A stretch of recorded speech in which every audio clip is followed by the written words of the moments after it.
Bonjour, c'est Gabriel de SmartCours. Aujourd'hui, on va voir le sujet numéro 1, Centre étranger 2022, l'exercice sur la fonction logarithme népérien. Mais avant cela, je vous invite à vous abonner à la chaîne et à lâcher un pouce bleu.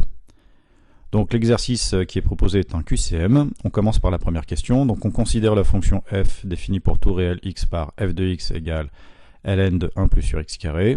Et sur R, on nous demande de résoudre l'équation f de x égale 2022.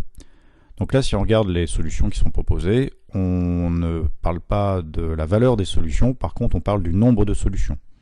Donc là, le réflexe qu'on pourrait avoir, et qui n'est pas le bon ici, ce serait de penser, on me demande de démontrer l'existence de solutions à une équation, et bien je vais penser corollaire du théorème des valeurs intermédiaires. Alors, pourquoi c'est un mauvais réflexe? Parce qu'en fait, on va employer le corollaire du théorème des valeurs intermédiaires pour déterminer et démontrer l'existence de solutions à une équation, quand on est incapable de calculer les dites solutions. Or ici, on peut calculer les solutions de l'équation. Donc là, c'est ce qu'on va faire. Donc l'ensemble de définition de l'équation, c'est R, car x carré plus 1 est toujours strictement positif. Ln de 1 plus x carré égale 2022, c'est équivalent à exponentielle de ln de 1 plus x carré égale exponentielle de 2022. Donc là, j'ai appliqué la fonction exponentielle à mon égalité précédente. L'exponentielle et le logarithme s'annulent, donc il ne me reste plus que 1 plus x carré égale exponentielle de 2022. Le 1, je le passe à droite, ça me fait x carré égale exponentielle de 2022 moins 1, et donc x est égal à plus ou moins racine carrée d'exponentielle de 2022 moins 1. Donc sur R, l'équation f de x égale 2022 admet exactement deux solutions. Donc je le répète, racine carrée d'exponentielle de 2022 moins 1 et moins racine carrée de l'exponentielle de 2022 moins 1. Donc la bonne réponse, c'est la réponse C. Deuxième question. Donc on considère une fonction f, définition moins 1, 1, et on va essayer de déterminer une primitive de cette fonction. Donc là, f de x, c'est x sur 1 moins x carré. Donc là, j'ai un quotient, j'ai une fraction, j'ai pas de puissance ou de racine au dénominateur, donc là, je subodore que ça va être du u' sur u, ou du k u' sur u. Alors u, c'est 1 moins x carré, donc u', ce serait moins 2x. Et on obtiendrait ça, donc moins 2x sur 1 moins x carré. Là, j'ai bien u' sur u.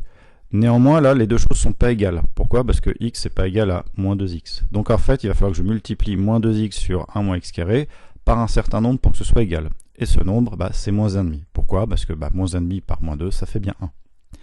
Et là, j'ai réécrit f de x sous une forme qui m'intéresse, puisque là, j'ai bien k u' sur u. Et donc une primitive de k u' sur u, c'est k ln de u. Donc une primitive de la fonction f est la fonction g de x égale moins 1,5 de ln de 1 moins x carré. Donc c'est la réponse A. Troisième question, j'ai la fonction x qui à tout x associe ln de moins x carré moins x plus 6, et je cherche à déterminer l'ensemble de définitions de cette fonction. Donc l'ensemble de définition de la fonction dont on a parlé, c'est l'ensemble solution de l'inéquation moins x carré moins x moins 6 strictement supérieur à 0. Donc ça, c'est une inéquation du second degré toute simple. Alors soit on voit qu'il y a des racines évidentes, soit on passe par le delta, on calcule les racines, et donc on va aboutir à un tableau de signes.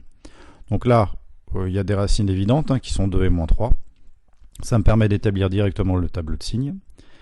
Du signe de a à l'extérieur des racines, le a c'est moins 1, c'est le coefficient qui est associé à x carré, donc je vais avoir moins plus moins.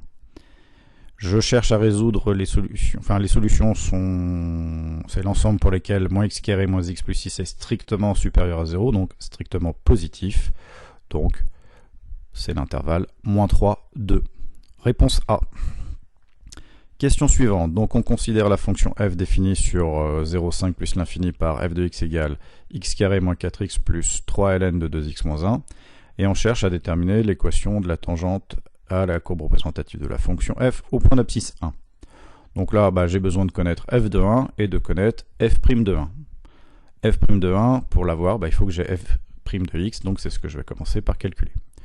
Donc la fonction f est dérivable comme somme est composée de fonctions dérivables sur cet intervalle, sur l'intervalle 0,5 plus l'infini.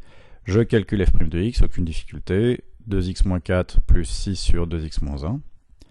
Ensuite j'ai dit que j'avais besoin de f de 1, je le calcule, j'obtiens moins 3. J'ai besoin également de f' de 1, je le calcule et j'obtiens 4. Il ne me reste plus qu'à appliquer la formule de l'équation de la tangente, hein, donc c'est y égale f' de 1 facteur de x moins 1 plus f de 1. Je remplace f' de 1 et f de 1 par ce à quoi c'est égal, je développe, je réduis, et j'obtiens y égale 4x moins 7. Réponse A. Ensuite, l'ensemble S des solutions dans R de l'inéquation ln de x plus 3 strictement inférieur à 2 ln de x plus 1. Donc là, c'est une inéquation. Je commence évidemment par déterminer l'ensemble de définitions de l'inéquation. Donc j'ai besoin que x plus 3 soit strictement supérieur à 0 et que x plus 1 soit strictement supérieur à 0. Donc ça nous fait x strictement supérieur à moins 3 et x strictement supérieur à moins 1.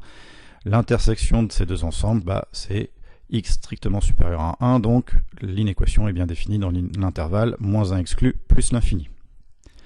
Ensuite, donc sur cet intervalle moins 1 plus l'infini, ln de x plus 3 strictement inférieur à 2 ln de x plus 1, c'est équivalent à ln de x plus 3 strictement inférieur à ln de x plus 1 au carré. Ensuite, j'applique la fonction exponentielle, donc ça me fait x plus 3 strictement inférieur à x plus 1 au carré. Je développe, je réduis, je mets tout du même côté, j'obtiens une inéquation du second degré. Donc là encore, deux possibilités, soit je vois qu'il y a des racines évidentes, soit je passe par le delta. Là, il y a deux racines évidentes, 1 et moins 2, et donc ça me permet d'établir le tableau de signes de x carré plus x moins 2, du signe de a à l'extérieur des racines. Donc là, en fait, mes solutions, c'est 0 moins l'infini, pardon, moins 2, et 1 plus l'infini. Il y a une faute, c'est pas 0, c'est moins l'infini. Or, cet ensemble, c'est-à-dire moins l'infini moins 2, union 1 plus l'infini, il y a une partie de l'ensemble qui n'appartient pas à l'ensemble de définition, puisque l'ensemble de définition, je le rappelle, c'est moins 1 plus l'infini. Donc en fait, ma solution, c'est 1 plus l'infini. Réponse B.